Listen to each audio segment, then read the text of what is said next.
Good afternoon. Am I unmuted? Good afternoon, everyone. Good afternoon. My name is Bruce Dutu, and it's a great pleasure to welcome you all to our program this afternoon. I say our, but it's a welcome on behalf particularly of our students from the Native Americans at Dartmouth, and the numbers of students who were involved with putting this program together, Micah, Kalai, and the list goes on of students who have had a substantial role. And in fact, if any one of the students who had a hand in organizing yesterday and today's program, if you could just take a moment to stand up so we can acknowledge you and thank you.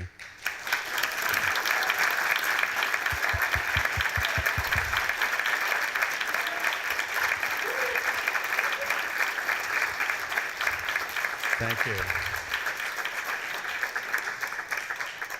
As you know, because you're here, we have a stellar cast of speakers from yesterday and today. These are, if you were going to pick the all-star lineup for Indigenous leaders, these would be the people that you would put on the A-team, the starting lineup.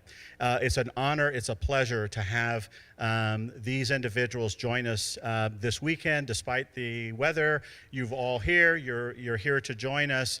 For many of you, you know our history, Dartmouth's history in Indian education. You know that it took off in a rather stunted fashion for the first 200 years. But in 1970, we picked up steam, reread the charter that said this school was founded for the education of the youth of the Indian tribes. And I think since then, we've done a pretty darn good job of bringing wonderful, wonderful students and graduating some of the most illustrious alumni. And they turn out to produce these kinds of programs. So it really is a wonderful symbiotic relationship in terms of the co-production of knowledge. Students who serve as teachers to us as much as we think we like to serve as teachers to them. So it's a true gift to work at a place like Dartmouth that brings these students who bring the knowledge from the community, and in turn the community's knowledge back to all of you. I will now give way to Mililani Trask, who is going to do the introduction for our featured speaker. So thank you very much, and thank you for joining us. Everyone, aloha everyone. It was my great honor to be invited here to come to speak, and when I saw the names of the sisters who are coming, I was very, very honored and happy to come. When I was contacted and asked if I would come to the podium to introduce Winona LaDuke, I quickly said yes, because Winona has been a dear friend of mine for more than 35 years.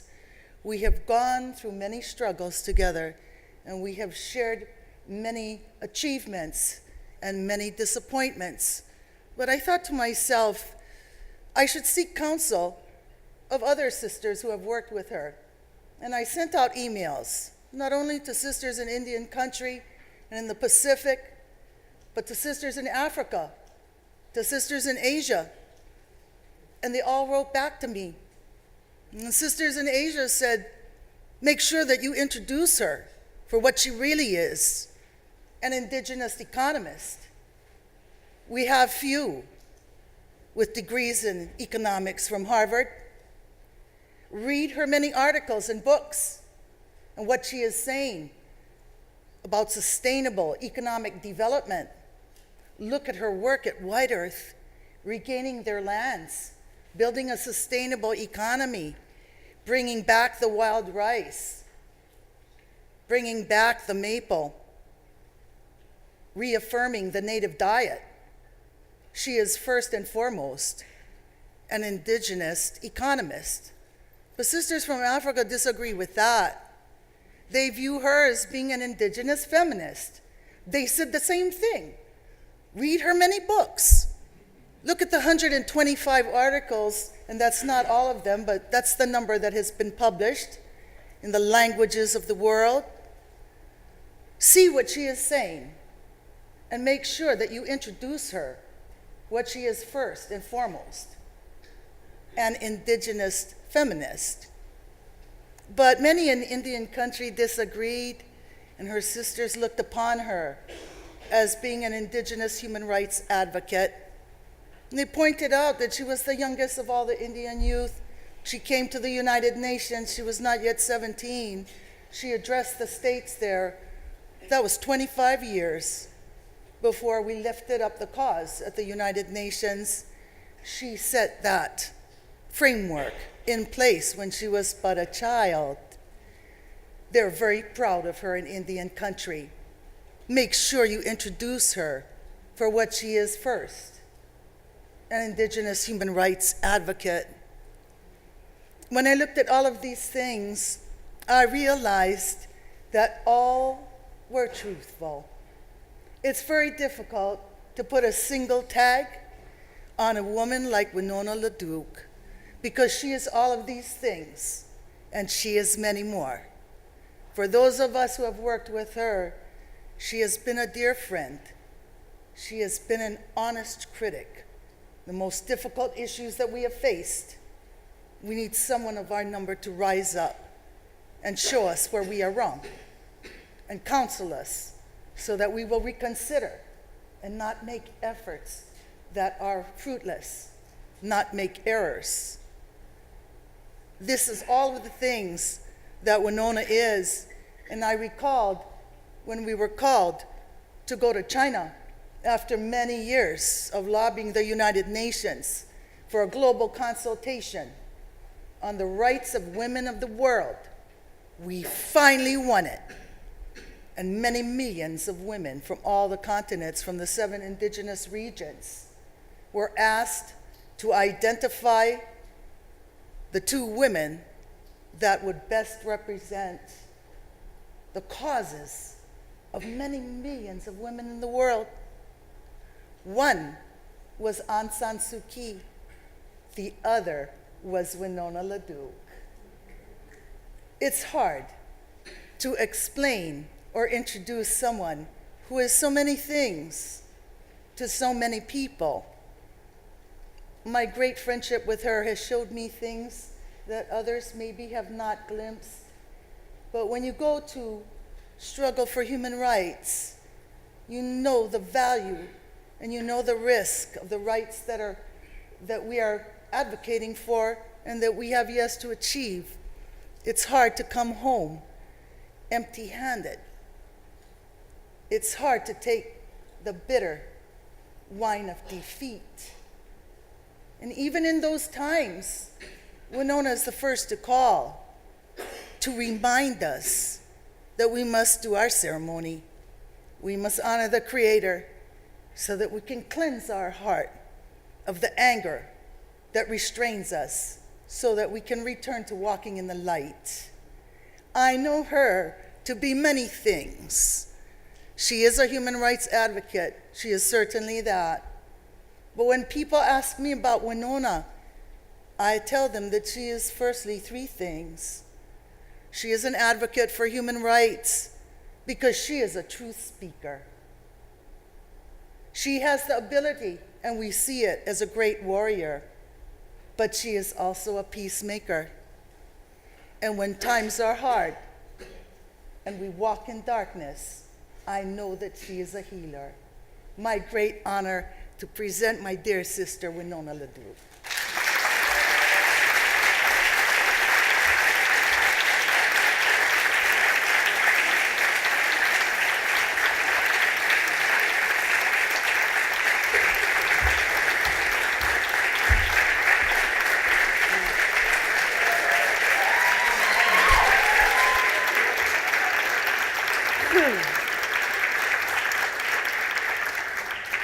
Anin and Dinaway Maganaduk. Hello, my relatives. Thank you so much all for being here today. I cannot thank my sister and my mentor and my friend for so many years. Such a joy to see her and be with her, my sister Mililani. So grateful to be here with Ellen and Jennifer and to be with all of you here at this time. It was, a kind of a breath of fresh air. I told some of you yesterday when I came in, and I was like, look, it's a room full of natives. And I was like, where did all the natives come from? And then I was like, oh, we are at Dartmouth College, and there are native students. So I'm very, very honored to be here with you. And And my family has come, or some parts of the many 20, 30 of us, but we have a delegation of 4 strong ones from White Earth. You guys want to give a little bit of a wave? Oh, I see. I believe but thank you again so much for having us. Oh, I've killed this already. Where's my friend? Oh, she found it. Okay.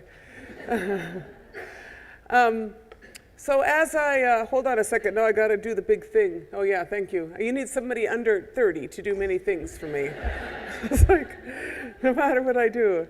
So, thank you. Okay, now continue on in that. All right, there we go. So again, and also very grateful to be here on Abenaki land, and I see my friend Donna has come. Thank you for having me here in your territory. Always honored to be out here. Yeah, thank you. And for those who do not know about Anishinaabe people, we started here. We're very closely related to the Abenaki. Sometimes I say, why did we leave?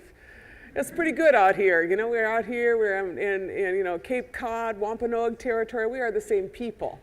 But a long time ago, prophets came to us and instructed us to move to the west, to the place where the food grows upon the water, our most sacred food. It is known as manoman, or wild rice. And we were instructed to follow a shell which appeared in the sky so long ago. And so that is what we did 1,000 years ago, and we have lived there since. But I come back here and I feel and I love this place so much. So as I reflected on today, I want to give you a little bit of thinking, and so grateful for the discussion and discourse of the women before me. You know, I was hanging on the words that I was listening to, and as I think about this construct of these time we're in, I want to say that this month in our time is called Wabagana Gizis, which means the moon of the flowers. Then Odamana Gizis, strawberry moon, is the moon that follows that. Mean Gizis, the blueberry moon. Manomanake Gizis, that's known as the wild rice making moon. That's usually around September. Watibaga Gizis, leaves changing color moon. Is that about the same here? September, leaves changing color moon? Yeah. Then Banakweo Gizis, leaves falling moon. Gashkadno Gizis in my territory. Gashkadno Gizis, that means freezing over moon. About the same? About very similar, and then we have Manitou Gizisoons, little spirit moon, Giji Manitou Gizis, the great spirit moon. Those are some of the moons in my language. I thought you might like to hear what it sounds like. But, I also wanted to, that is language which is based on the land. And did you all notice that none of those moons is named after a Roman empire? There's no emperors in that one at all. So I just want to point that out because it is possible to have an entire worldview that has nothing to do with empire. It's okay. You can just let her go, and I'm just saying that because it is like held on to as this thing, this construct. And what I want to say basically is that it is true in my understanding and my view at this point, and we must consider this fact that it is possible that the paradigm that got us into this is not going to get us out. It's going to be time to kind of let some stuff go, figure out how we're going to get out of this together. So this is where I live. This is Round Lake. Gawawiye Gamug in the middle of the White Earth Reservation, Anishinaabe territory, one of 17 Anishinaabe reservations in our region. We have 19 in total, and then we have a bunch in north of the Medicine border, but I'm northern Minnesota. For those of you, y'all know where Minnesota is? Very good. And we're between Bemidji and Fargo, and I always say this, and I'm not going to go too far because you got, a lot more Native students here, but, I'm always perplexed I'm not perplexed, and I'm not surprised, but the American education has not done much, People have no idea who you are and where you came from, usually, That's a good part of it, because I think about Indigenous people. But, what I want to say is this is some art from our territory, and this is Roy Thomas, and he is deceased, but this is called We Are All on the Same Boat. All in the same canoe. And a couple things about this. One is I really think that's where we are at. That's where we are at in this moment in time today. And, we are all so much the same, no matter, we're 99% the same. And we really are going to have to do the right thing, which is figure out how we can work together. But I also want to say that, I did not look. I went to see the Orozo, is that what it's called? The murals. Yeah, that was super cool. But what I'm saying is like, I graduated from Harvard, and if you want to just study the art of Europe, you went to the Fogg Museum in the Fine Arts Department. But if you wanted to see Indigenous art, Native American art, you went to anthropology over to Peabody. And that is really very much, to this day and time, really how Indigenous, we are not present in the higher education system. We are kind of like something you go look at, and we're not valued the same. It is not the same valuation. And now is the time, I think, really to, particularly in the predicament we are in, to, figure out how to overcome that. So this time now, this is an art show that just was in Peterborough that we took down. It's now going to Los Angeles. This is my good sister, my niece. Her name is Kimberly Smith. She's a dine artist, and this art is by Votan. So the art of Indigenous resistance. But what I want to say is that a couple of thoughts. In our prophecies, we talk about this as a time of a choice between two worldviews and two paths to Mykonos. One well-worn but scorched.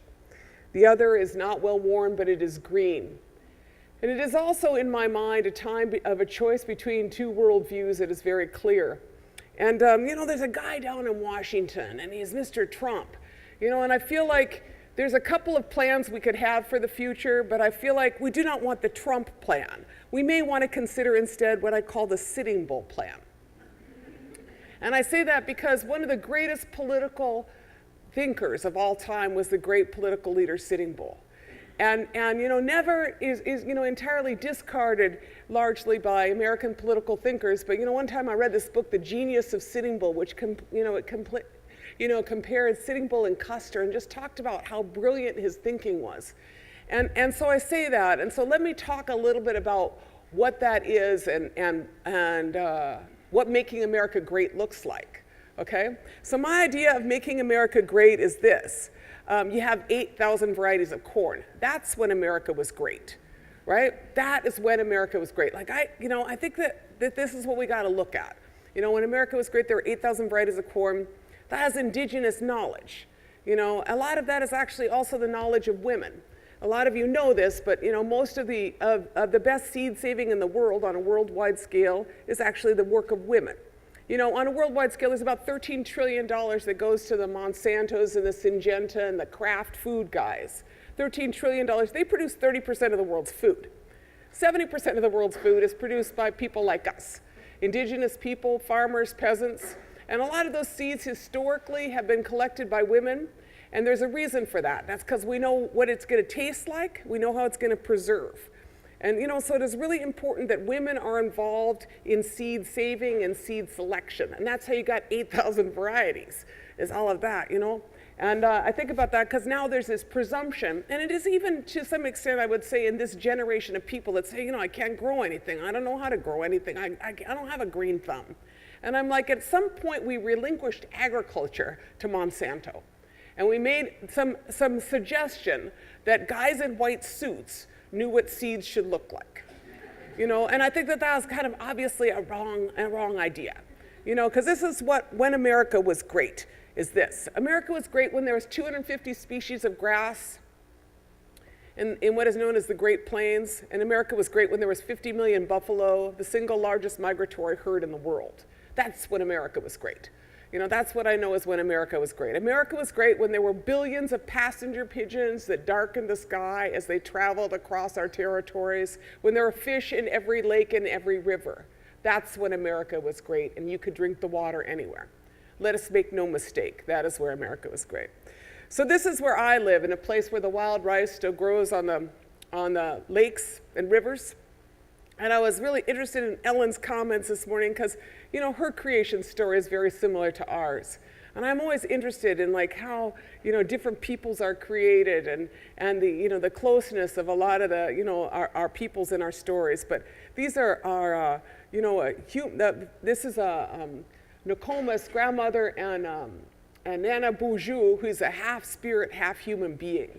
Very similar stories that we have in the, relationship. And, all of us as Indigenous peoples, it seems like we have this cosmogenealogy through which we are related so closely, whether it is the Kalo of the Native Hawaiians or us to, all of our different relatives, whether they have wings or fins or roots or paws. So I'm going to tell you a little bit of a story. And this is a story about my territory. I'll show some pictures on the energy implications of it later. But this is where I live. I live on this lake. I don't want to say minding my own beeswax, but just say, you know, I go around, I help other people fight these bad projects, and I'm in my community. We're, you know, growing some cool corn varieties out. We saved our wild rice from genetic engineering. The University of Minnesota wanted to genetically engineer it. We launched a couple battles. We resist the nuclear waste dump they want to put at the headwaters of the Mississippi River. Like, talk about dumb ideas. You're like, I mean, who puts what it was called the headwaters nuclear waste dump? I was like, no, that is not a good idea, you know? It's like, but you know, you should always, I mean, just like one side note, I go to the hearing and I picked up this wood like this, you know, and I covered it with tinfoil because I was trying to explain a nuclear waste repository to all my elders, and they were like, what? So I go to the hearing and I testify and I say, you know, these plants will be disturbed and these sacred sites will be disturbed and the radiation will expand over here, you know. And I give this technical testimony. At the end of it, I bring out this piece of wood, which is, you know, kindling, and it's like covered with this silver. This is I think it was the NRC, Nuclear Regulatory Commission was there. I bring out this covered with tinfoil piece of wood, and I said, I try to explain to my elders what a nuclear waste repository was, and all they could understand was a nuclear waste suppository. And so this is it, and you guys can take it back to Washington and figure out what to do with it. You know? So sometimes, you know, it is a preposterous idea, so one must just respond in such a way. So we fought off all this stuff, we're doing good, and then one day I hear about this corporation called the Enbridge Corporation. Enbridge Corporation is the single largest pipeline corporation in North America, just bought Spectre. It's all over the Northeast now with some kind of a reconfiguration for their shareholders of their plans, which from what I can tell are willy-nilly. That's what I would describe Enbridge's plans, quite frankly. They come up with this proposal to take fracked oil from the Bakken oil fields in North Dakota. They want to take fracked oil from the Bakken oil fields in North Dakota, 670,000 barrels a day, and they want to take it across our most sacred wild rice lake. That is the epicenter of the wild rice in our territory. It is the largest wild rice lake. It's organic certified, called Rice Lake, right? And so they want to throw it just on the northeast corner of that lake and then continue on. And what they want to do is take it to Superior, because Superior, Wisconsin is the furthest inland port in the United States. And that's where the Enbridge main line runs. And so they have this fabulous plan they have come up with that they're going to take this oil, go over there, and they already have 6 old lines sitting up there. We talk a little bit about them later. But these 6 old lines been put in, you know, I am as old as Ellen. I'm 58 this year. They are put in the same year as me. And I tell you what, I'm in way better shape than a 50-year-old oil pipeline. You know, these things are like disintegrating all over the place, and they're all over the darn country, right? You know, so they want to put in this line, and you know, I was like, oh, I don't know anything about pipelines.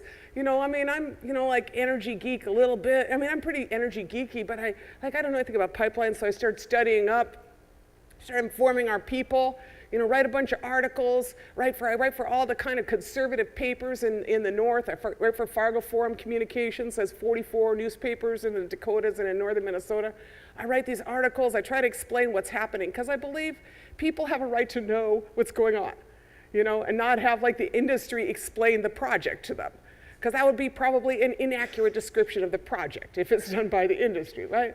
So I explained that Enbridge has had 800 leaks, that they were responsible for the Kalamazoo spill, and responsible for a spill near Grand Rapids, Minnesota. The 2 largest oil spills in the history of the continent are Enbridge spills. I'm like, you know, this isn't going to work out. We got 10,000 lakes, 20,000 gallons a minute is how much oil will spill if they have a leak on the line. And it took them 17 hours at Kalamazoo, right? 17 hours to stop the spill, right? This is the problem. You know, so, you know, I find out all this stuff, I write these articles, I go and our people get more and more enraged at the system, and they are more and more enraged at the dysfunctional system, because this whole country is set up, Minnesota included, you know, in this kind of like, how do you regulate and do the best for corporations? How do you give a corporation permission? Is the regulatory process, from what I can figure out in this country. You know, and I think Ellen was talking about it, because corporations have more rights than humans, right? You know, so they're trying to figure it out. We hear about the process. We start, you know, challenging the process. Our tribal governments held hearings. You know, the state of Minnesota did not hold hearings on our reservations. We had our own hearings. We said this is our well-being and our own security. We are gonna exercise some jurisdiction here. We went to every hearing. You know, we challenged them, and you know, there's a movie that is out right now. It's called First Daughter and the Black Snake, which is about our battle. You know, and I encourage you to bring it in if you like. It's a lot about, you can see what I did for 4 years. You know, went to every hearing. We prayed, had all our ceremonies, took our dishes to each of our drum dances, you know, and to our Medewan lodges, and then we also rode our horses. You know, I am a woman who I have 10 horses. I'm really proud to report I'm back to my good numbers. Had a little decline in the herd this last year. 10 horses. I pray hard, and I had this dream about riding our horses against the current of the oil. I couldn't figure out, and so at first I tell this story, I kept dreaming about riding my horses, you know, riding my horse, and I was like, you know, I'm not like a Dakota cowgirl, you know, I like to ride. I like kind of ride in a prim and gentle manner, you know. I don't know, you know what I'm saying? This is like, I am not rough, you know, but I was like, just like to ride. I just like to ride. So I dreamed this, and I'm gonna ride my horse against the current, or I dream about we're gonna ride our horses. So at first I go to Pine Ridge and I tell the White Plume family, I say, you know, you're fighting that KXL pipeline. This is when they were fighting that too. I said, I said, I had a dream we should ride our horses. I'll come ride with you, I'll help you out, you know, but I said, you should take lead. You guys are horse riding people. You know, I've ridden with you before, you do all those rides. I said, you should ride your horse. And they all looked at me and they said, yeah, that's a good dream, Winona. We're gonna think about that, you know? So I go home and they say, we're gonna have some ceremonies. So I go home and I mind my own, you know, I call them up every once in a while. I say, let me know if you're gonna do that, I help you out. And then they announce this pipeline in our territory. This sandpiper is what it's called. This 640,000 barrels a day. And that's what what's it called, the burden of dreams? You know what I'm saying? It's like, I realized that I cannot tell someone else to do that. I was like, well, I'm gonna ride. We're gonna ride. You know, and then first my kids laughed at me. They said, you don't have a horse trailer, Mom.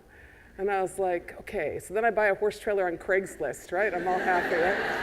You know, it's really a nice horse trailer. You see it in some of our stuff. It's like blue. It's all like old school.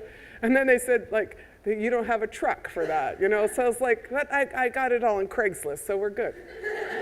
So then we rode our horses for 4 years. That's the point of this. I pray we should ride against the current of the oil. For 4 years, we ride our horses.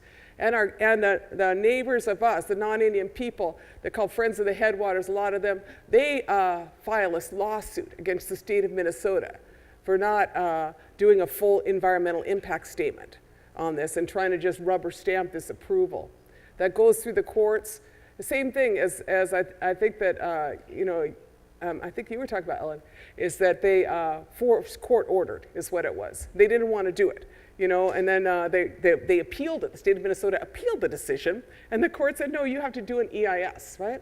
So what I'm trying to say is that a multiracial alliance, a non-Indian people, groups, landowners, lakeshore owners, tribal leaders, tribal people stood against this pipeline.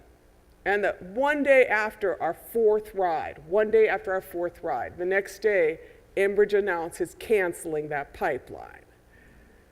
Enbridge announced that they are no longer going to continue with the sandpiper. And so, you know, what I just want to point out, and y'all probably know this already, is that they never say they're sorry, right? They never say you are right. They just say, in this case, what they said is, we're not going to continue with this project. I took a big sigh of relief, and then they said, we're going to buy 28% of the Dakota Access Pipeline. And that's what that company did. The Enbridge company purchased 28% of the Dakota Access Pipeline. And why this is important is for a lot of reasons. Like, first of all, Dakota Access, our Energy Transfer Partners, was not in good financial shape. They had over-leveraged themselves. They had a lot of questions. They had not yet got to Standing Rock, and they were facing some challenges, right? And so then this company came in and emboldened them. That's what it did. Enbridge emboldened them. And so then we went out to North Dakota. This is North Dakota today, pretty much. I would say, if you go to Custer School in Mandan, that's what it looks like. That guy's up on the wall. And if there's GMOs, they are in North Dakota. Okay, so this is what we found, though, when we went out there, right? This is what we found. This was in September. These photos started to come in. And, we went out there, and probably some of you went out there. Did some of you go out there to Standing Rock? Thank you for all going out there. Thank you for going out there. And I know a lot of you supported us. So I just want to thank you. I want to thank people who helped us with food money, with gas money.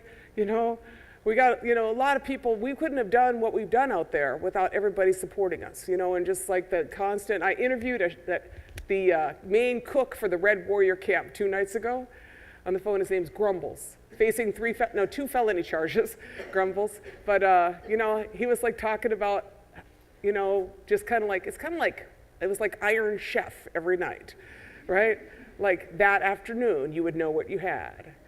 But he was like really grateful for all the good food. He particularly was grateful for the salmon and buffalo meat. I just want to put that out there. But look, how does this happen? A couple things happen. One is that there's an immense amount of greed in this country, right? And the Bakken oil fields were kind of seen as the answer for North Dakota. And I just have to give kind of this bigger picture analysis because I live in northern Minnesota, which is right next to North Dakota. And, for the past 50 years, there's been a population decline in North Dakota. People have moved out. They have moved to places like Minneapolis. They've moved to places like California. They've moved everywhere but North Dakota. There was a constant decline in population. And there's these guys known as the Poppers, Frank and Deborah Popper at Rutgers University. They're demographers. And they did this whole study of North Dakota and the northern plains, and they said, you got so many people, you're losing so many people. You're down to, what did they call it, frontier status, except for the Indians, of course, but they're like, just a total decline. And so the average age of a farmer was like 55 years old. You understand what I'm saying? And so everybody left, and then you had, there was this economic decline. The Poppers proposed that what should happen is they should pull up all of those fences and just return that whole territory to buffalo. That's what the Poppers said, because they said the amount of money and energy you're putting into the fossil fuel-driven cattle economy of 28 million animals in the same place where there was once 50 million buffalo makes no sense. That's what the Poppers said in like 1980 with the issuing of their book, right? Well, they were like driven out of North Dakota.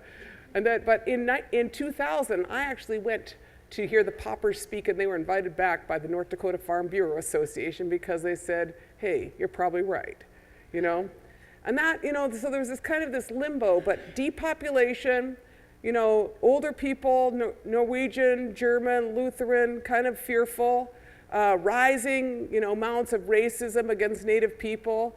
There's was it called Welcome to Leith? There was a movie put out a couple years ago, but the Klan bought a whole town in North Dakota. I don't know if you, right? So some of you are remembering this. So it's like this like perfect storm is what was occurring. In the meantime, Native communities increasing in population, and every socioeconomic statistic that you should not have is there, right?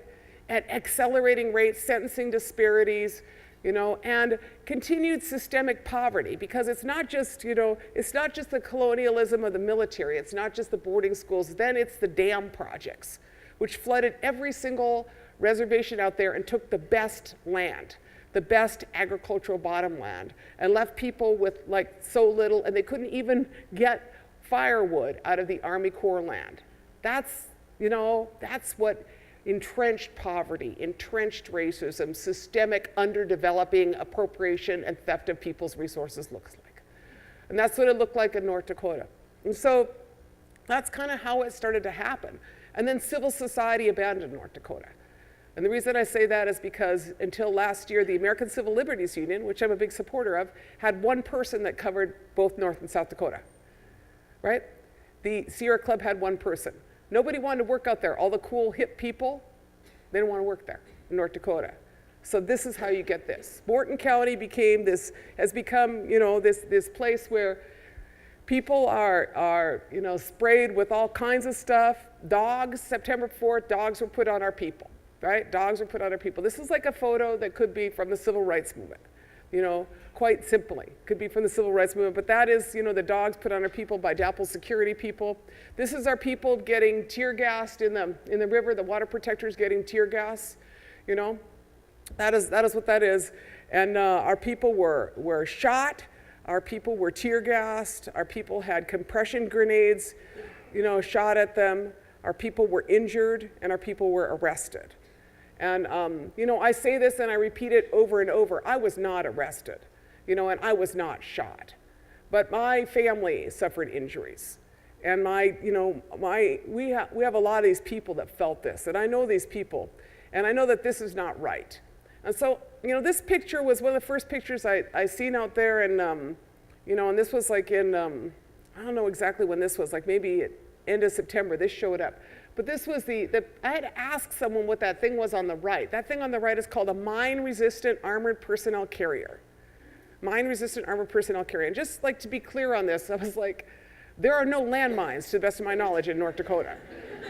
Right? You know what I'm saying? It's like there is no reason to have a piece of equipment that looks like that in North Dakota. That's the kind of thing like you drive into a building. It's like a tank, right? And there's not a building in Stutsman County that you would want to drive that through. Stutsman County has like, 4,000, 5,000 people in it, right? So my point of this is that this is one of the problems we're facing everywhere, because that is something that came out of military surplusing to civilian police forces, right? And this is what we should not have in civilian police forces. There's no reason to have military equipment in civilian police forces. This other piece of equipment is called the LRAD, Long Range Acoustic Device. That piece of equipment is intended to blow your ears out, right? And that's wrong. That's wrong that they use that on our people, but that's what they did in North Dakota. They used that on our people. A lot of our people were injured. A lot of our people suffering from a lot of trauma, from all of this that happened to them. I have water protector refugees at my house right now. I have 3 of them. They came in, they're co-eds from the east. This is the night when they, on the bridge the backwater bridge where they sprayed us, and that's also the night that a lot of people sustained a lot of injuries. And, so if I think about this, I was in and out of there a lot. My organization, Honor the Earth, was out there beginning in April, because my staff had the knowledge of what was going to come down, and I was, as you gather the sequence, I was until August 2nd tied to Enbridge, right? So my organization, I send some of them out there. We had 3 staff on the ground. This is what should not happen in civil society. And that's what happened. And they thought that nobody, I don't know what they thought, but what I do know is a couple things. The news did not come out there for a long time. It was social media.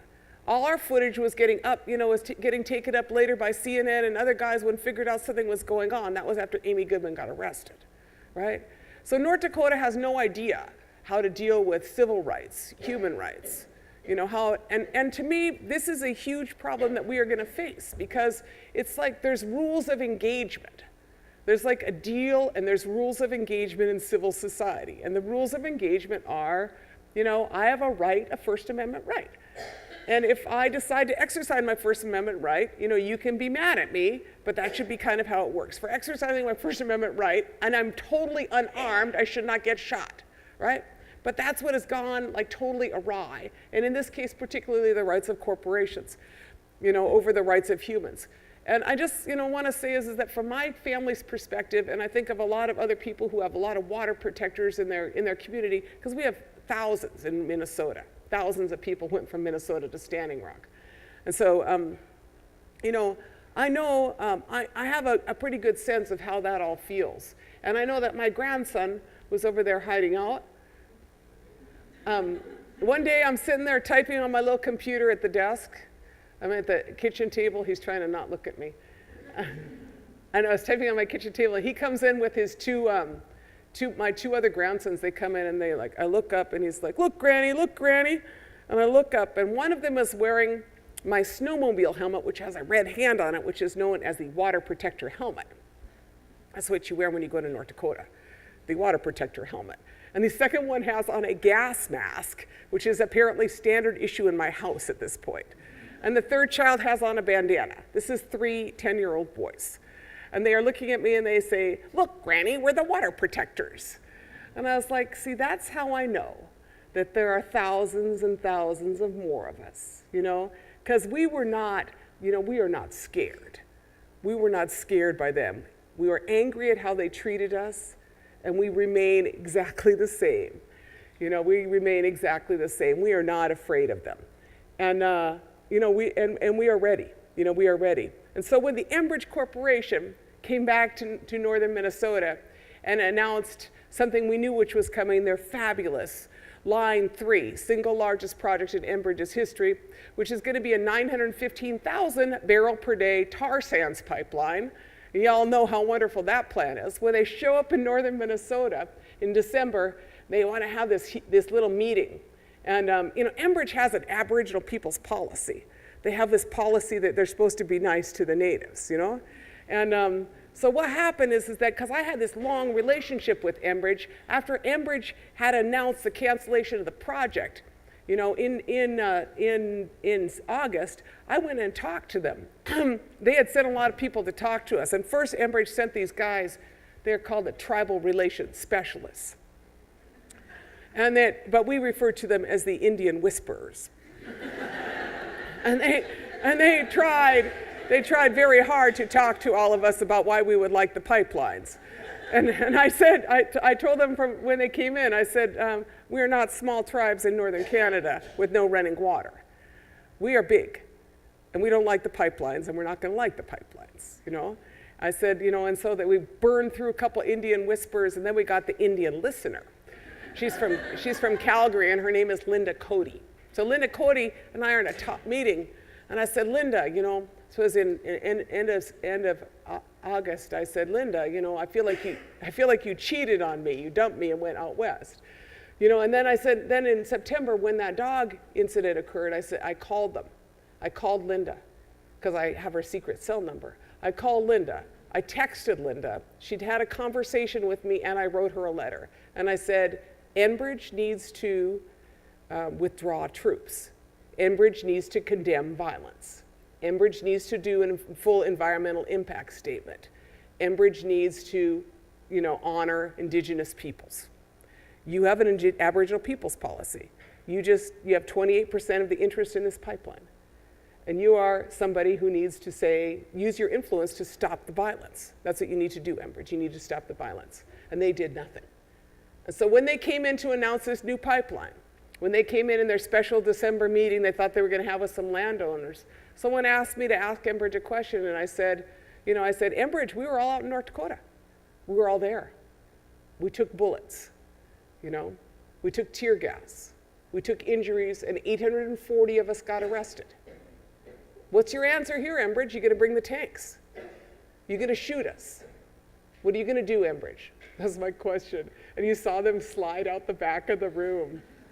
I said, Enbridge, we hold you responsible for 28% of the injuries, 28% of the bullets, 28% of the tanks, and 28% of the arrests. You're responsible. And we have not forgotten that. And we all saw you. We were all there. And we're still here. So that is the battle that I am in now, is this battle over, if you get to do that in North Dakota and then come and act like that didn't happen, So we cannot have any amnesia in our movement. We must remember everything that happened and learn from everything that happened. So, this is our camp in December. This is our camp in December. And I just want to say, it's not easy to support that many people. That was a lot of work. And I'm really, really grateful to all the people that made that possible. Because that is not an easy thing, the infrastructure for 10,000 people in the winter. And then this is our camp when we left. This is our camp when we left. And I was with LaDonna Allard, the leader from the Sacred Stone camp, when this photo came out, and she said, we burned our teepees in grief. That's what she said. And then I heard it said that we burned our teepees so that they would not touch them. We burned our teepees, our village, as we were forced out. But I have to say that, I am very, very honored, to call myself a water protector, and very, very honored to know the water protectors, And I want us all to, I want us all to be water protectors. That is what I want. So this is one of my water protectors. This is my sister. She's my adopted sister. And I always say to Enbridge and to anybody else, if you do not want to talk to me, you may talk to my sister. She is 6'2". And she is, this is us in Washington, D.C., but I always, she's kind of like the Genghis Khan of the Ojibwe women. Something like that, right? She has like a lot of PTSD, which always helps in that situation. So I'm like, you don't want to say that. You don't want to say that to her. So this is, I'm going to talk about this photo a little bit later, but I think it was 4 years ago, she and I were asked to ride horses with the Cowboys and Indians Alliance, we opposing the Keystone Pipeline. And so we rode with the Cowboys and Indians out in Washington, D.C. And, it was a great day for us. And I just like this picture because that guy next to her looks really cool, but she's like way tougher than that guy next to her. So, and I was riding next to her. But, I'm going to just talk briefly about the situation we're in, and then I'm going to talk about the problem, how we got here, right? Okay, so you guys don't need this class, but, basically we've combusted ourselves to the edge of oblivion, right? Y'all got that? This is what's happening to our surface temperatures on the globe, unless you've been watching Fox News. This is, this is it, right? This is what's happening to our ice, right? This is what's happening to our ocean. It's acidifying because all the CO2 is going in the ocean. This is an Alaska Native village, Kivalina, falling into the ocean. This is climate change here. And the increase in climate change related disasters. Let me see what they were saying. $30 trillion, no, that's not it here. Six-fold increase in climate change related disasters. $170 billion annually. That's what the UN was saying. And this is your ocean on acid. This is what happens to your ocean if you keep acidifying it, right? This is what we are dealing with. This is what we are dealing with it. And what is like so challenging is it is not challenging, but it's like we just got to do this. We got to do this. We got to change from it. So what I want to talk about is this moment we're in, which is this moment which I refer to as extreme extraction. I also refer to it as the Windigo economy, the Windigo economy. So let me just give you a little bit of context to this, because I've been here with y'all on this. Like, I'm 58 years old. I've spent my whole life in the fossil fuels era. I've had a blast. Have you all had a blast in it too? You all had a good time, right? Like, I had my, had all my avocados. I had avocados a couple days ago. That was cool. And kiwis, and my flowers flown in from Colombia. Yeah, we've been there. We all done it. We went to the drive-in movie. But, so what I'm saying is that what I want is an elegant transition out of this. That's what I want. And that's what I'm after, and that's what I'm pretty sure we should all be after. So just to give you a little picture, this is where we basically are. We've consumed in my lifetime, in my 50 years out here, we've consumed half the world's known fossil fuel resources. That which remains is kind of really hard to get. So really hard to get means you do extreme behavior to get it. What's extreme behavior? The tar sands is extreme behavior, right? Destroying an area the size of Florida, shove it in a pipeline. That's extreme behavior. Drilling 20,000 feet under the ocean and hoping that's going to work out for you until you get the deep water horizon, that's extreme behavior, right? Blowing off the top of 500 mountaintops in Appalachia for coal that you don't even burn in this country, that's extreme behavior. And fracking, that's extreme behavior, right? And so the part of the point of this is that, I think a lot about it in terms of like having an addict in your family or someone who has an addiction issue. And I don't know if you, like, they do like irrational things. It's always someone else's fault, right? Their behavior is like, I didn't do that. There's this huge amount of denial. They usually do dumb stuff or really bad stuff. A lot of times they'll do bad stuff, but they're always like are rationalizing it, right? And that's what we are doing. That's what we are doing. We're saying, I'm not ready. Whatever. I'm not ready. Can't do it. Geez, it's just a little bit more fracking. I mean, the neighbor's doing it. Whatever. You understand what I'm saying? And so it's kind of like we're basically a society which, the only people who consume more than us, amazingly enough, can you imagine who could consume more than an American? Got any idea? Ellen, would you please take a bow? No. It's a Canadian. She's not a Canadian, but Canadians consume more than Americans per capita. Isn't that crazy? I was like, how could you consume more than an American? But you could be a Canadian. I mean, there's not many of them, but they're busy consuming. But it's colder. You know, and it's, so what do you have as a super inefficient economy? I'm going to get into that shortly. But, you know, so you're here, you know, and you know, we've developed this level of consumption in order to keep it. You know, it's kind of like being a junkie and hanging out with your dealer. And that's when you get all of your public policies written by Exxon, Halliburton. I mean, the oil boom in North Dakota was because of Dick Cheney. In order to get that oil out, they had to pass the Halliburton Amendment in 2005, which made it legal to frack without ever having to report the 602 chemicals that went down, assuming that what went down will not come up, right? So that's how, you know, that's how that works out. This is how it works out in your social system. So North Dakota billboard a couple of years ago, you know, obviously, you know, a huge amount of sex trafficking and violent crimes against women. And this is what it looks like on your land. That's what fracking looks like from the air. So, you know, just in terms of pipelines itself, to give you this picture, this is, we refer to this as the Dakota Access Pipeline. And the reason I call it the Dakota Access Pipeline is for a couple of reasons. First is that you know, if you have extreme oil extraction, you get to this place where that which is there is really hard to get, and you got to do all this crazy stuff to get it, right? And it turns out that the average oil well in North Dakota, oh, that's right, it lasts 5 years because they're at the bottom of the damn barrel. And so it's extreme extraction, and you can see, you know, it's not like gushers in Oklahoma. We are dealing with barrels, you know, at the bottom of the barrel.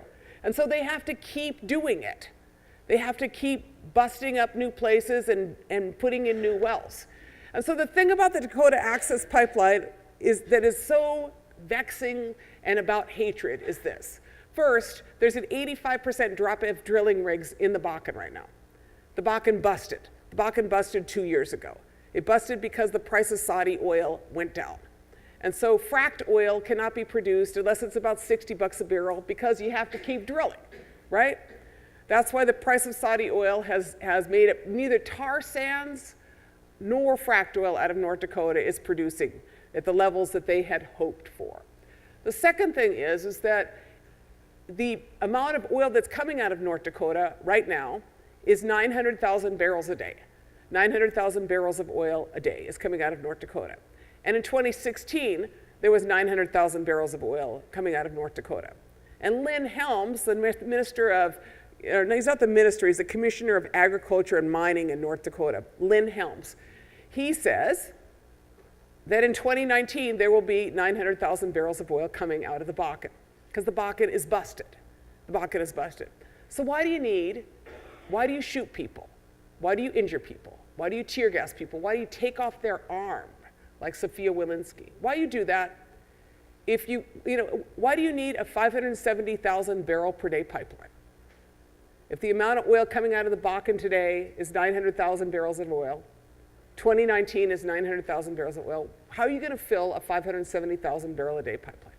You know, that's about greed, is what that pipeline is about. That's about projections. That's not about any like fictitious demand. It's not about any of that. It's about hatred. That's what that pipeline is about. Is I'm going to show you we're going to get this pipeline in. You know, my personal karmic feeling is like I'm ready for them all to just choke on their greed. You know? But I'm going to tell you why that's probably going to happen. So here's our oil battle in northern Minnesota. They come back to us and they got the same, you know, problem. This is the line that we fought, and then, you know, the top ones is 6 old pipelines, and then the bottom one is a new pipeline. And what I want to say is that so in northern Minnesota right now, I have 320 miles of pipeline sitting in pipes that are intended to go for the Sandpiper, the pipeline we defeated last year. I have 320 miles of pipes sitting in piles in northern Minnesota. And so what I say is this, you know, is like, and I said this to the state many times, I said, you know, why don't you send those pipes to Flint? Why don't you send those pipes to somebody who wants pipes? You know, because the fact is that this country needs infrastructure. You got a D in infrastructure in this country. It is like falling apart. You got pipes breaking everywhere. You got gas mains exploding, taking out things. You've got bridges that are crumbling. You got a D in infrastructure in this first world country. And you got people in Flint who need water and don't have pipes. I'm like, send the pipes to people that need them. You know, I'm not opposed to an infrastructure plan, but what I want is infrastructure for people, not for oil companies. You know, that's what I want. And that's what the transition looks like, and that's what's essential because we need the infrastructure, you know? So these guys, you know, they got all these fabulous plans, but this is the thing about the fabulous plans is this, is that, you know, Mr. Willy-nilly over there, Mr. Trump and Mr. Trudeau, the other Mr. Willy-nilly, you know, up in Canada, they've been approving these pipelines, right? I'm just saying that. So like, he's in there and he's like, you know, KXL, come back, right?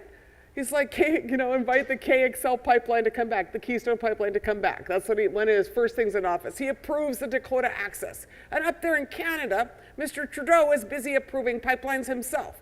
The Gateway pipeline, big Enbridge pipeline, we defeat that one. Our people defeat that one. But he approves a Trans Mountain pipeline. He approves Line 3, which is the line I'm facing, that big line coming in from Canada. And then he approves, what's it called, Energy East. That's the last one, which is going to end up in New Brunswick and feed this fabulous Irving over here. I've seen the Irving gas station. I know who those guys are. That's the, you know, the tar sands people of Canada right here in your town. You know, I'd be protesting them, you know. But, you know, that's what he approved. They approved all these pipelines, and apparently those guys didn't go to math class, you know. Because the thing is that they've approved more pipelines than there is oil capacity for them. The Globe and Mail about 2 months ago came out with this report that said 2.9 million in total. The pipelines that are approved represent 2.9 million barrels a day more capacity than is projected to come out of the tar sands. You know, they don't need all the pipelines. It's about greed. It's about reporting to their shareholders on their corporate profits. And it's about the continuation of this Windigo economy, which is on its end. Now, why I know it's on its end is this. This is where you get to the happy part. This is part of the happy part. Okay, so I'm an economist by training. I'm reading these business magazines. And this one here, I'm looking at this thing, and I was like, holy buckets, look at that. So, you know, Exxon, Chevron, and ConocoPhillips in 2011, they were all doing swimmingly with their $80.4 billion in take-home there, right? In their take-home net income. You see that? You all see that? You go to school here.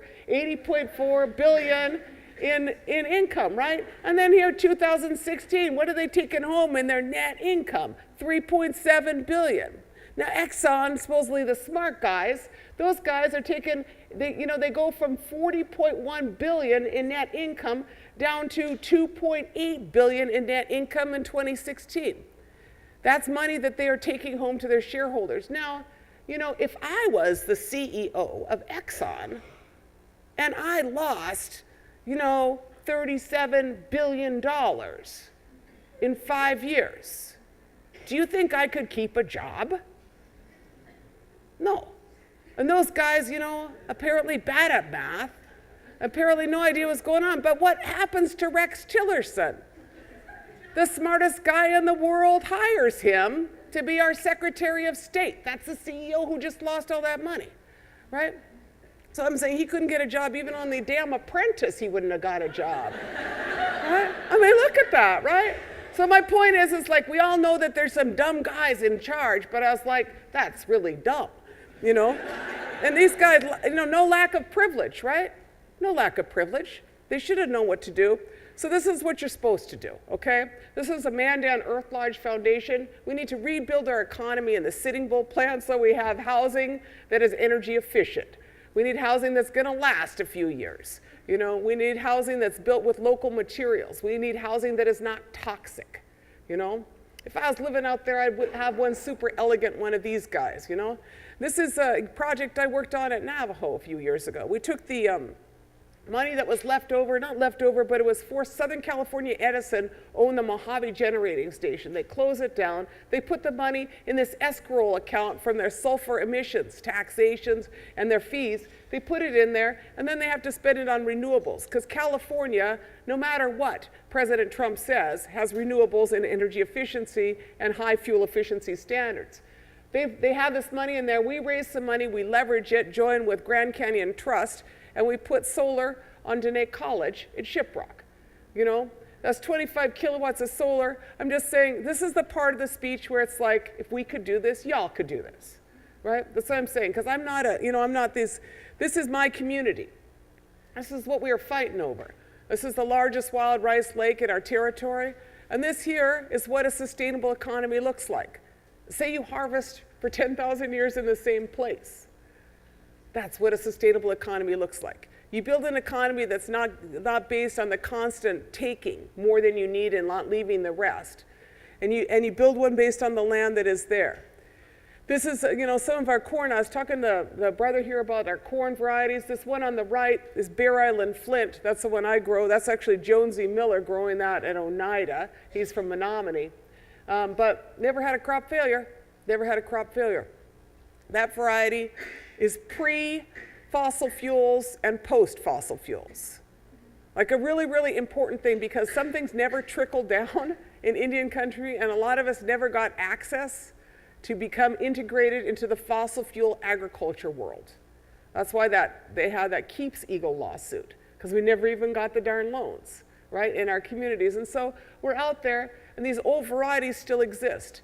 Tremendous amount of the world's agrobiodiversity as well as biodiversity is in indigenous communities. So I go get these seeds from a seed guy at University of Iowa. I start growing them out. And, the first time I grew them, they're this tall. And, I always have to tell this story that when I was a young woman at Harvard, my father came to see me. And he was, a really, really smart Anishinaabe man, but he was not college educated. And he said, Winona, you're really smart. I said, he's super proud of me. He said, Winona, you're a really smart young woman. He said, but I don't want to hear your philosophy if you can't grow corn. And so, I thought I was so smart, with all my books and stuff. But what I realized is I learned a lot from my corn. I learned a lot from corn. And part of that, what I learned is that, like our varieties are not very tall. When I grew it, I thought it kind of failed because it was so short. But then I look and I see that it has put on a cob, then it's happy.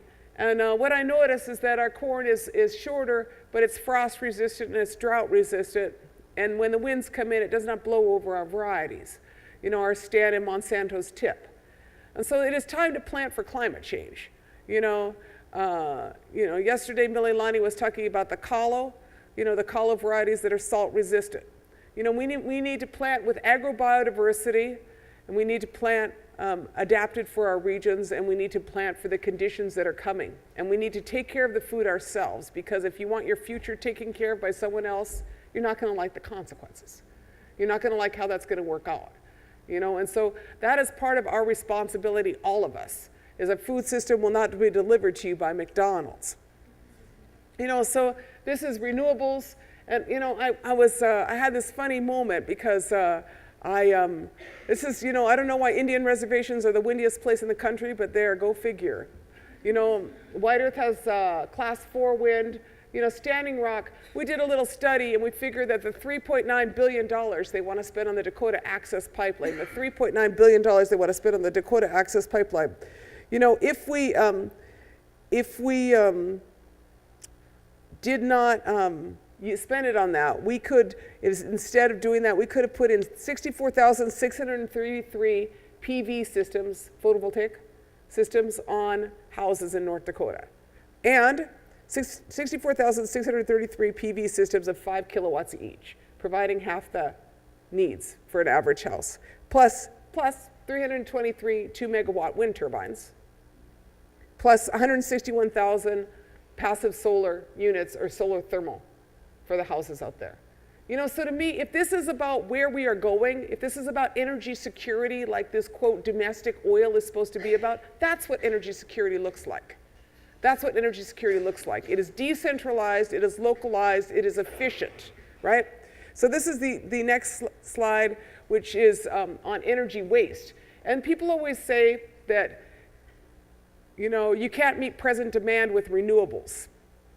I made my pilgrimage 2 days ago to my friend, she's my new friend, I am calling her my friend, Mara Prentice. I'll talk about her in a minute. But she had this slide too, I'll show it later. But my point is this, why would you want to?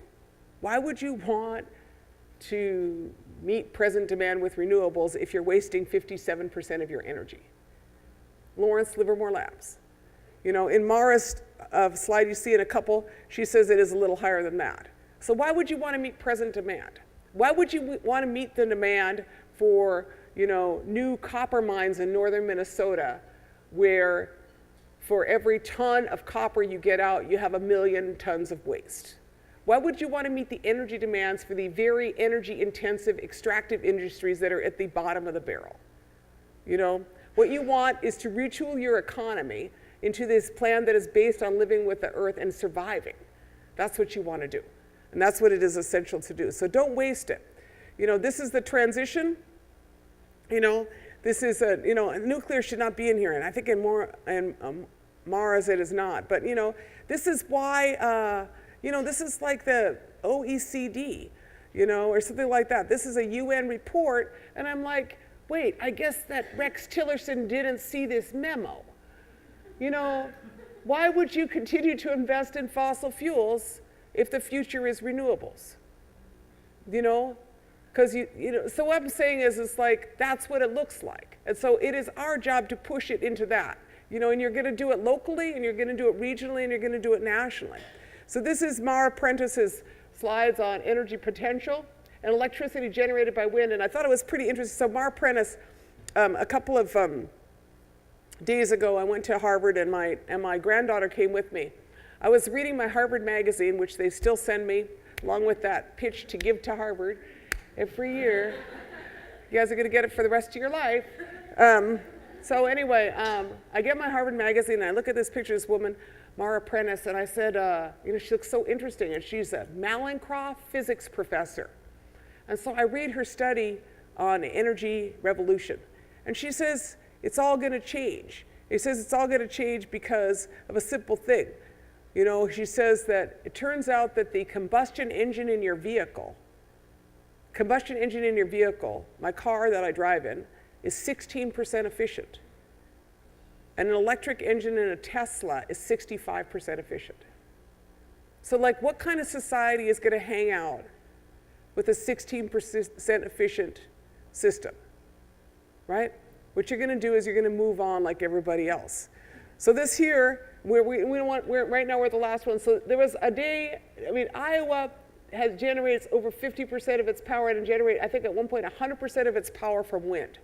That is what is going on, is the emergence and the growth of these technologies. And this is Mara's, she's pointing out the different uses of, and she talks about the energies that you need. So, I recommend you take a look at her work, and then this is where you want to go. And so in this, what you see is the efficiency and the need to move entirely in the transportation sector. You got to break it down by system. So this is the transportation sector, and then you got to look at the electrical generation sector, and you got to look at the heating. The various sources of energy that are used, and you got to look at agriculture, because we slather about 25% of our fossil fuels on agriculture, whether in producing it or hauling it across the country. That's the transition that we need. That is what the Sitting Bull plan looks like. And to get there, you got to divest, right? And the thing about divesting is this, is that there's been a huge amount of, talk about it in universities. And when I was an undergraduate at Harvard, we spent most of our time to get Harvard to divest from South Africa, And that was the campaign that I worked on, was Harvard's divestiture. And I don't know where Dartmouth is in their divesting thinking.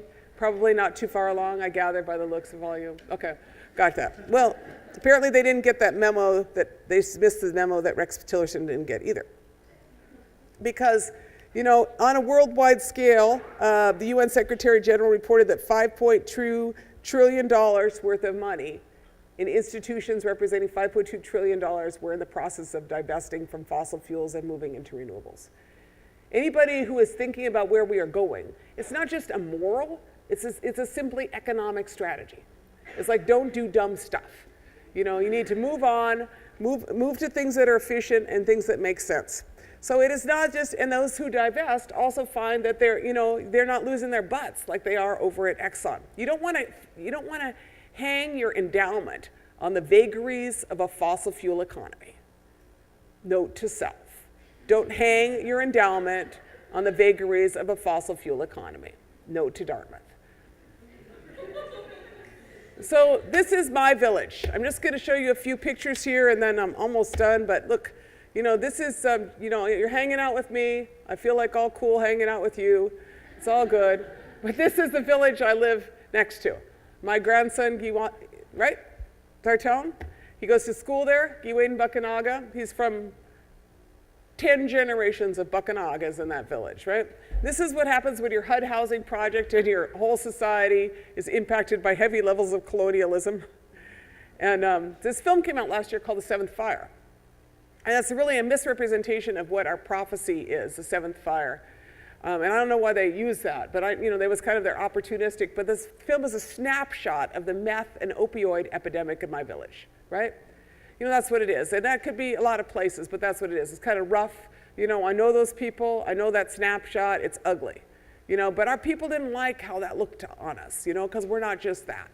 And so what our people decided to do is, we decided to try to change things. So I was inspired by Balmy Alley in San Francisco, which is in the Mission, and we started painting the side of our HUD houses with murals for the clans. Some of them are for the clans, and our Dodam, and put some solar. This is solar at my house. This is This is a solar thermal panel on the south side of a house. Reduces your heating bill by 25%. So why should we keep studying on my reservation? We found that we spend a quarter of our money on food and a quarter on energy, and it all drains out to large multinationals. What kind of tribal economy is that going to be? You could keep bringing in more jobs, but if you're still hemorrhaging 50% of your economy, nothing's going to change. So you got to relocalize it. You got to get efficient. You got to, cut your costs, and you got to do it yourself. So I'm in the process. I just wrote the plans, and we're working on it to build a solar thermal manufacturing facility to put these up on, communities all around our territory. We're working, the guy who's doing it out west is Henry Red Cloud on the Pine Ridge Reservation. He does Lakota Solar. This is a similar project. That's our village. That's Kula. And this is our, water tower. So we just started. We did about 7 houses. I'm hoping to do about 7 more. Change how we look, change how we feel, change what's going on in our village, And this is what we want to see. This here is called microgrid with solar gardens. That's what energy justice and energy self-sufficiency and energy sovereignty look like. This is Leech Lake Reservation's plan. And they got pipelines going across them, and they don't need the pipeline. What they need is that. And the thing about the corporation I'm fighting, Enbridge, is that they have a $5 billion renewable energy portfolio. And so what I tell Enbridge is, why are you wasting my time? You could bring wind. You could do solar, and we wouldn't fight you the same way. Why do we have to have this leftover, this leftovers? And I have to say that this next week, on Thursday, I'm going to tell that to Enbridge in person, because I'm going to their Enbridge shareholders meeting in Calgary with that same question. Because I believe that corporations, I learned this when we were in China, when Mill and I talked on the status of women. And that, I remember asking this woman, I believe that people who make decisions that would destroy your life should see your face. They should see your face. I want them to be accountable. So this is what we want, And how do I know it's possible? That's how I know it's possible. This is Mililani Trask. You know her, huh? Just one of the lovely young women, like the lovely young woman I've met here, and just so impressed with what you're all doing. So this is her master's thesis. She's from the village of Little Buffalo. She has like a diesel generator to power her village in the middle of the tar sands. And this is what she did for her master's thesis, 20 kilowatts of solar to power their clinic, right? And I got to be on her master's committee. I was like, that's cool. And so that's what I want to do in our village, and she's the model for it. So young people teach older people like me. You guys got skills we don't know.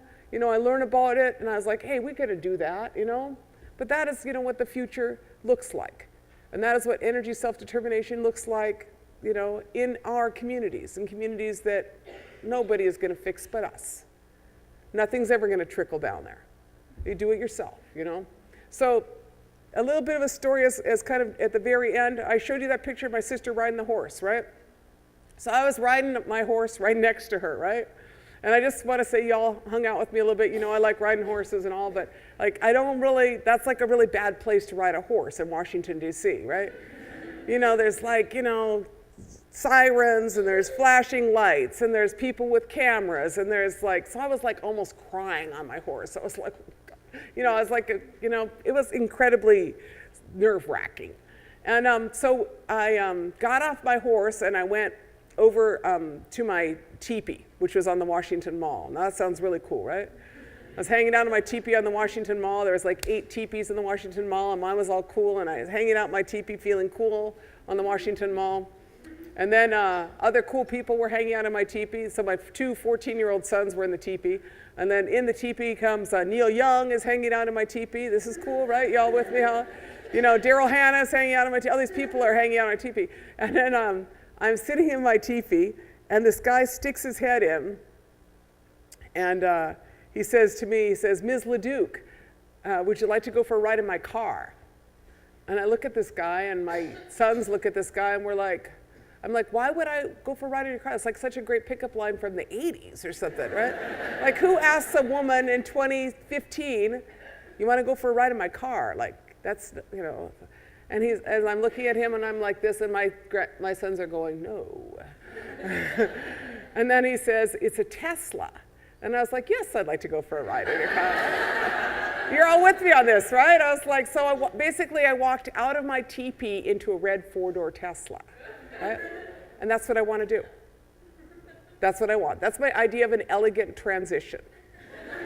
Y'all understand what I'm saying? It's like, don't go for any chump stuff. We got this. We got this. The whole thing is changing.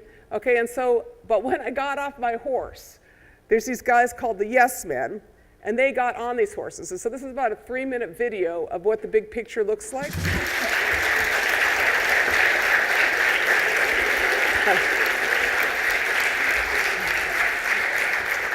Yeah, I just want to say, I mean, wasn't that awesome? And I'm super grateful to the Yes Men. You can all do that too. Just be careful. Good fun. And I just feel like really, let's just be honest about it. We just have way more game or way more fun than their team. It's quite clear. So this is, you know, what civil society looks like at this juncture between the path between 2 choices. You know, this is our moment in time to have courage, to continue on, to make the future that we want. This is the beauty of our people. This is a woman leaving Standing Rock. I just love this picture of her, but you know, we're proud of ourselves. We're proud of our resistance, and we're proud of the many, many, many more who learned from that, and the battles that are everywhere, and also that we have a vision of where we want to go. You know, this is actually from New Brunswick, right? Facing Irving Oil. This is what this is. And, you know, as I, you know, think of this moment, we talk about this as a time between 2 paths, and I said, you know, we have done it a little bit in our community, but we can all make those changes. And in this, you know, I think about this, a couple years ago, I was reading Thunder Valley Community Development Corporation. That's this really remarkable group on the Pine Ridge Reservation in South Dakota, Thunder Valley Community Development Corporation. And they're taking their spiritual teachings and they're making the community that they want to be, you know, and that is a lot of hard work.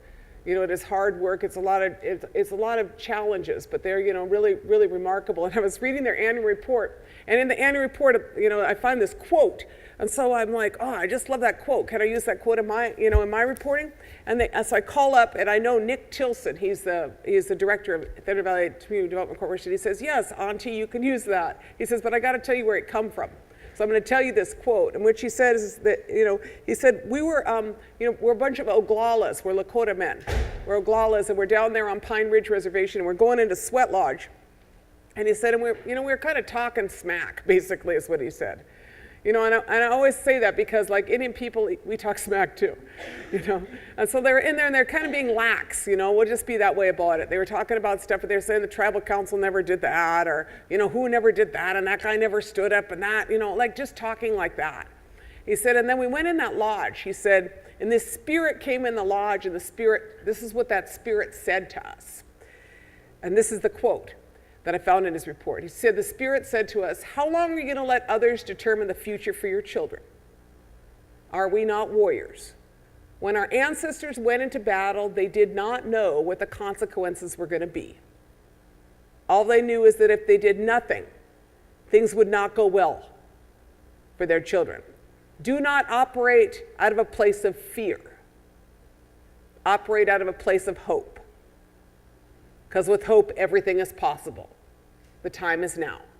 And that's what the Spirit said to those men. And that is what I remember always. The time is now, and I have hope.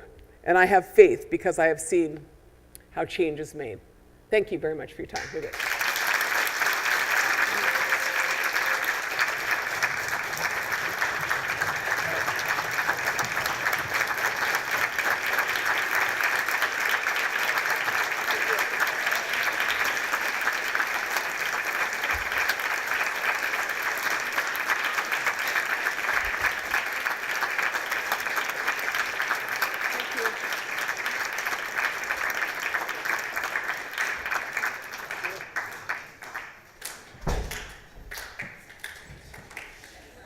Thank you so much again, Winona.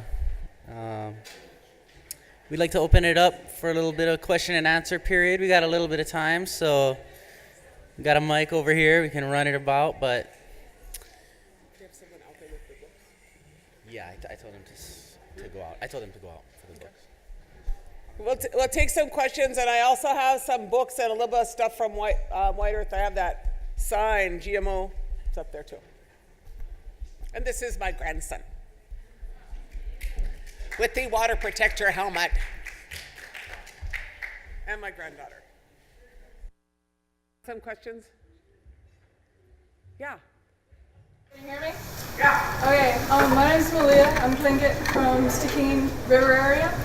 And we've been fighting the Red Chris mine up in Canada for some time now. I was wondering if you've had experience with transnational borders, like interfering with protests and fights. I've heard that you're Tlingit from the Stikine River. Stikine River, yeah. So Tlingit from Stikine River goes across the Canadian border, and the Red Chris mine is being built in the Canadian area of the Stikine. We've been fighting against it for over a year now. I was wondering if you've had any experience with transnational events taking place with borders interfering with protests and with fights for our water, if you work with water protectors like that before. So transnational, because the impact, the place that the egregious crime is committed is on the other side of the border. Yeah. And you are down, right? I remember because I saw a little bit of that. You know, I have some, but this is my question to Enbridge, and this is what I'm wondering in the Canadian court system, because Enbridge is proposing a crime that will affect me, and I'm on the other side of the border, right? And so, you know, that's like my present reference. But, you know, and Mililani may have more sense on this, but the challenges are really, you know, it is in, you know, I've seen it like in the case of Ecuador, you know, in some of these cases where Kanaka committed the crime and they had to come after them in this country. And so I don't have a lot of experience in there. I saw that, and I know exactly the area you're talking about. And, you know, and is it a Canadian mining corporation? Yeah, I mean, like 75% of the world's mining corporations are Canadians. It's like heinous. It's heinous, the Canadian mining corporations. And they act as if they're like all like, Canada's like all good. It's not all good, you know?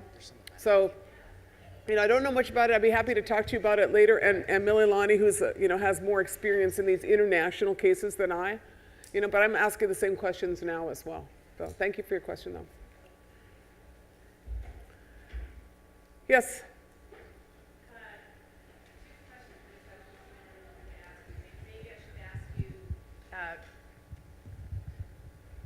What do you think is the best thing people can do now to help in trying to undo the rollback that Trump has done with Keystone XL and Dakota Access Pipeline? Is there fighting that can still be done that is worth doing? And if so, what is it that people, you know, those of us who don't live in those communities but want to be supportive, what can we do? You know, so I mean, there's a big divestment movement that is continuing, and I would like to see these corporations. I mean, you know, this was not the place to outlay the full financial analysis, but these guys, if you just look at Exxon's situation, you see that these guys are not as smart as they're pretending. So let us hurt them. And let's move to divest and invest, but invest in the right things. Don't just like hoard your money and put it in your closet or something. Invest in the next economy. That is what I'm saying. A lot of them keep the attention out there, because there are 840 people that were arrested in North Dakota. 840 people. If you have water protectors here, go with them to their trials. Our organization, Honor the Earth, our affiliate Freshet, has paid a lot of legal fees for out there. And we are deeply concerned about, if North Dakota gets away with this, that's wrong. But besides that, the jury pool in North Dakota, the National Jury Project did a survey and found that 82% of the jury pool believes that those water protectors are guilty. So North Dakota is in fact the deep north. That's what we refer to it as, the deep north. And we need to move, we need help to change North Dakota. So people need to watch it, people need to be present. I'm calling for the Freedom Riders. I'm calling for Freedom Riders to go to court. Witness these water protectors. There's cases this next week. I can't go because I'm going to the Enbridge shareholders meeting, but Grumbles, the cook at Red Warrior Camp, is facing 3 different charges. And he's there's a lot of people. And, they strip searched, cavity searched, and incarcerated 840 people. At what point would there be no probable cause to do cavity searches to 80-year-old women? At what point? It is an aberration of civil society. North Dakota there's no difference between, Sheriff Kirschmeyer and Bull Connor, from the South. And we need to call that state out. We need to call that state out, and we need your help to do it, because there's not there. So people need to watch it. People, there's a new governor, Governor Burgum. And, he should be somewhat better, but they're trying to install the Attorney General, was the former deputy lieutenant governor. And he's going to prosecute us. They've criminalized us, and criminalizing civil dissent in this country is the intention across the board. So let us stand against that. Let us keep standing against that. So, I'm someone who believes you work, right there in the front, work locally, regionally, and then, nationally. But, we need your help in North Dakota. That's what I would say. We're working out there on anti-racism work, because it's so, bad things happen in North Dakota. We got a deal.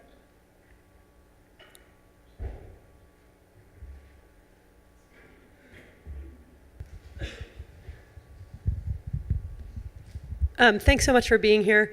So my question is the fight that you described with Keystone XL, what's happening with DAPL, is happening in lots of other places around the country and around the world. It's happening to poor whites in Appalachia. It's happening to farmers in Nebraska. It's happening all over the place. So my question is, how can we bring the people that are fighting these pipelines, most of which are exactly as you described, Keystone XL and DAPL, and the pipelines in Minnesota, how can we bring the people that are fighting them together to create a much larger voice? The Atlantic Coast Pipeline, the Mountain Valley Pipeline, they're all being fought by different groups, and I think there is some effort at coordination. But I wondered if you have thoughts about how we could really bring not just a groundswell, but a ground tidal wave of voices together across race, across income, across ethnicity, to speak with one very strong voice. Yeah, no, thanks for your question. There's no easy answer. Our organization on Monday is launching with a bunch of organizations a pipeline divestment campaign, that says, the 4 pipelines, like, I don't want to be fighting it out with, the Nebraska farmers on, I don't want to be competing against them, and I don't want to be put against them. None of those pipelines should be built. It's a waste of infrastructure. And I think those larger questions need to be said. It's like, don't waste your money on that. At the same time, pipelines in this country are falling apart. So they should be, it costs far more money to clean up old lines. And you and I are not, I'm not opposed to gas mains in a city. There's distribution lines, there's, collecting lines, and there's transmission lines. There's going to be some level of pipeline in this country. I'm okay with some level of pipeline in this country. I want to transition out of the fossil fuel economy, but what I want them to do now is, if they start abandoning lines like they're trying to do in northern Minnesota, abandon those old lines and build a new corridor, rather than clean up their old mess, they get to make a new mess that has huge implications for the network of pipelines across this country. They need to clean up their old mess. That's what we need to do. We need infrastructure that works in this country, but they cannot have new lines. We have to fight them at every turn on it. And we need, and we need to say pipelines, infrastructure for people. Infrastructure for people. And the other thing is just the economics of it. So, I went to see, Mara Prentice a couple of days ago with my granddaughter.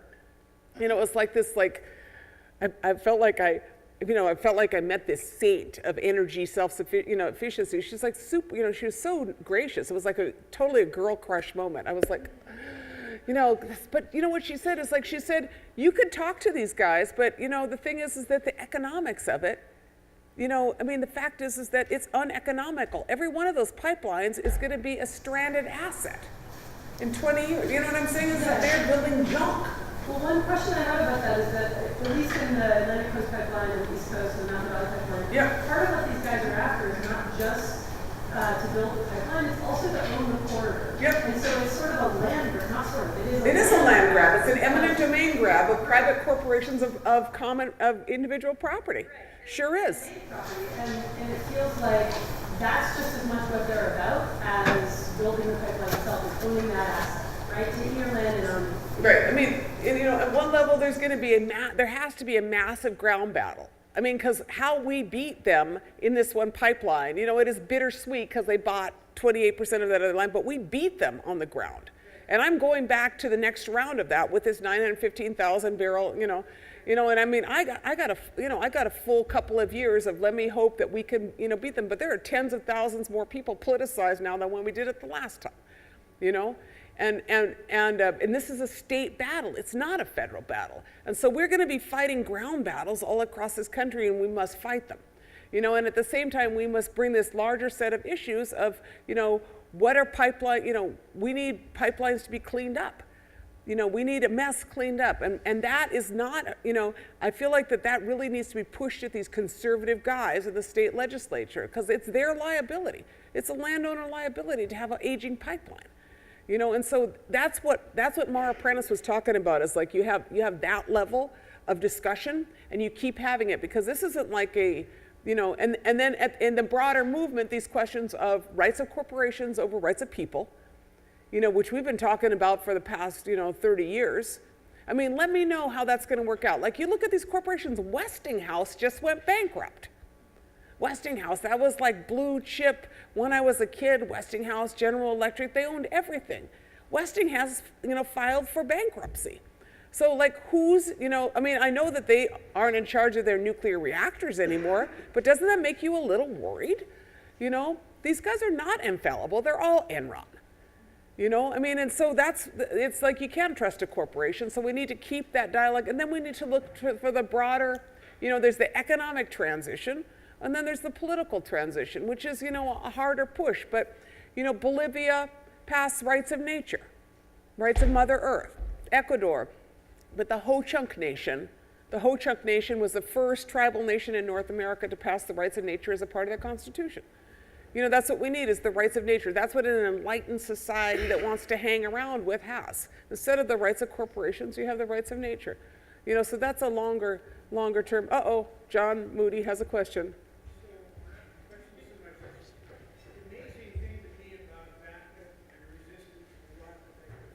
Is that you came so close to stopping this, because every square inch of the Americas is covered with sacred sites and native sites. And in the United States and Canada, those sites are actually protected by law. And if these people had actually done what they're supposed to do every step of the way, they wouldn't have even come near doing what they were doing there. And that's why they, of course, were avoiding going through the middle of Fargo or one of the other big towns, because it's extraordinary, these sites everywhere. 10,000, 30,000 years, however you want to, think about it, is a very long time. And it's the same true here.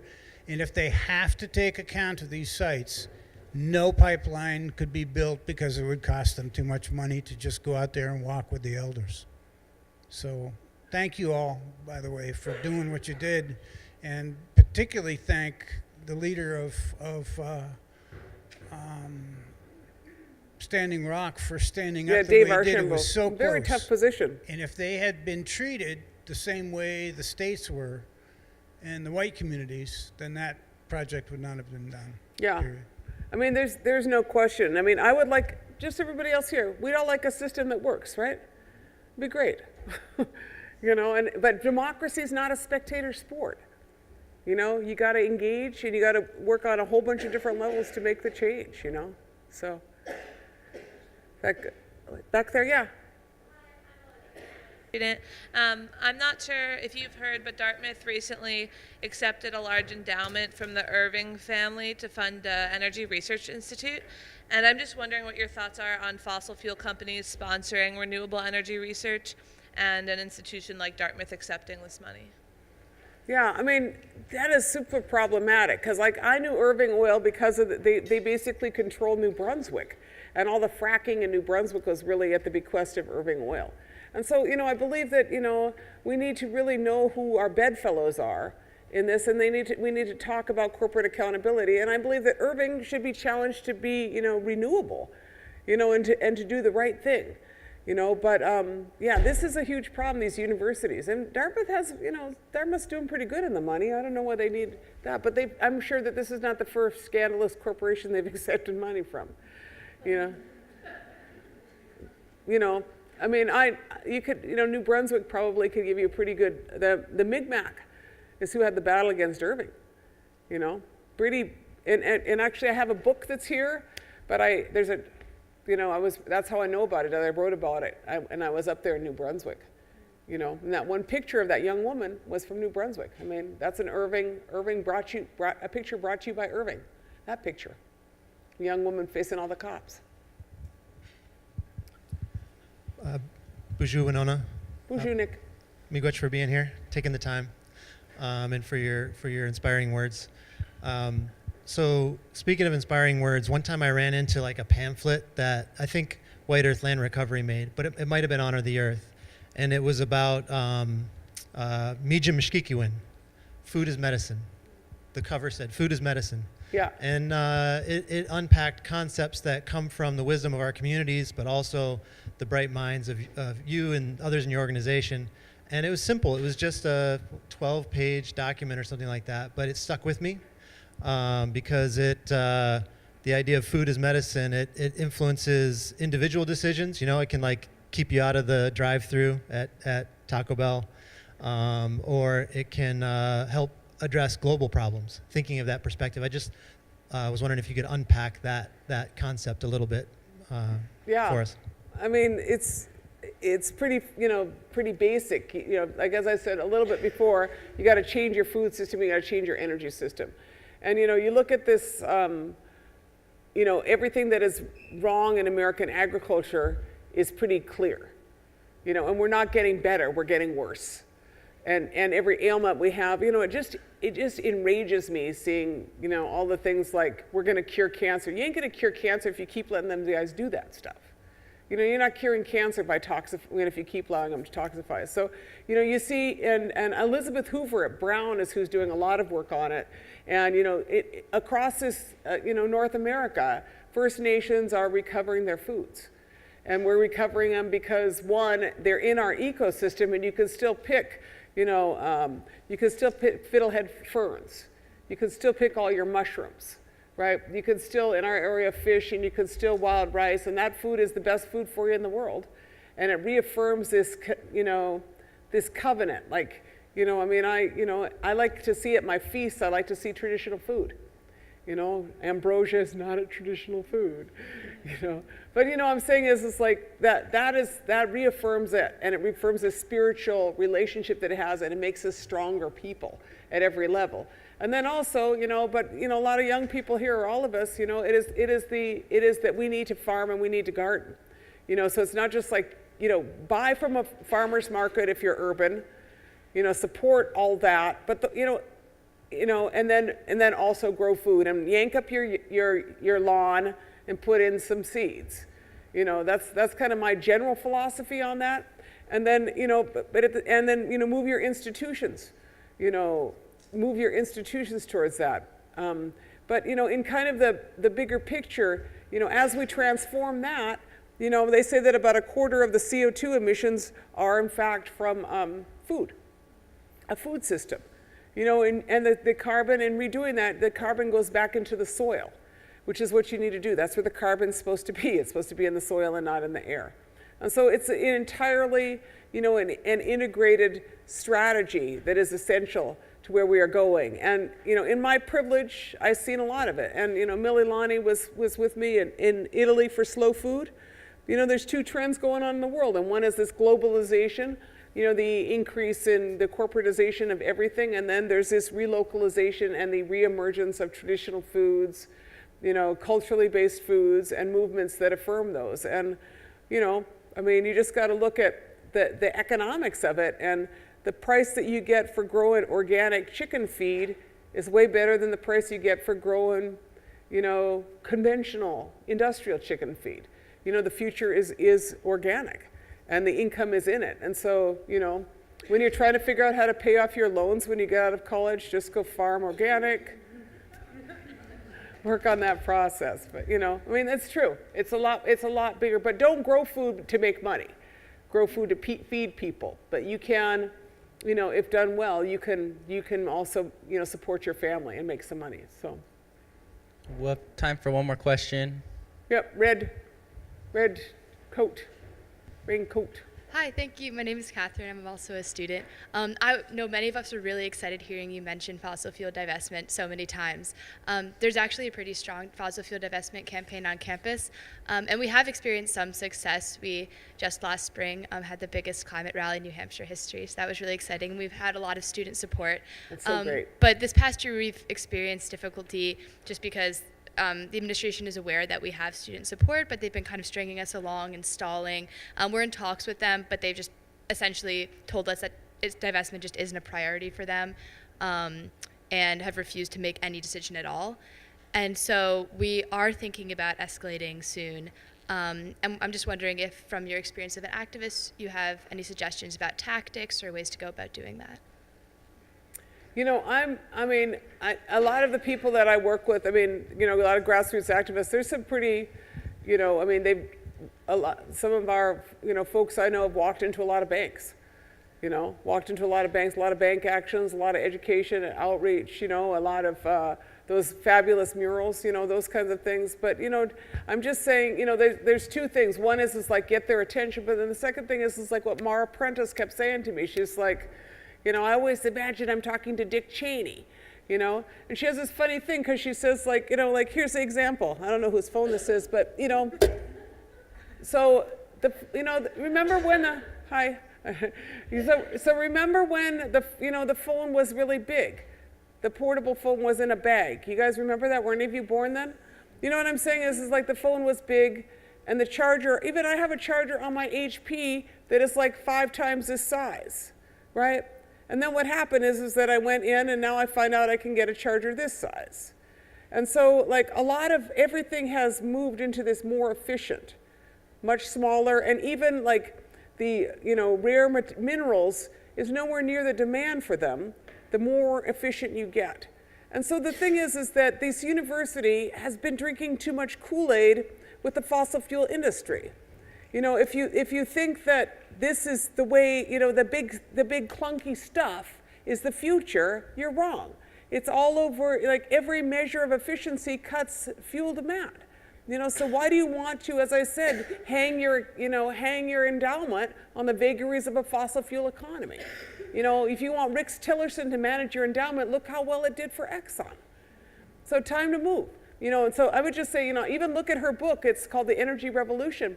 But and I just barely cracked it open, but I just feel like it's an economic argument. It's a human rights argument, but, obviously if Dartmouth was more interested in human rights, it'd be like all natives here, that was what the deal was, right? And I like this, who was talking about assimilate them into us, yeah. This could be a finishing school of Indigenous nations that, you let some other kids in and we could help them become more native. It'd be great. Thank you for your time. I don't know whose this is. It's a Hawaiian phone. Okay, can we just give Winona LaDuke another round of applause? Okay. Thank you so much. Thank you so much, everyone, for coming.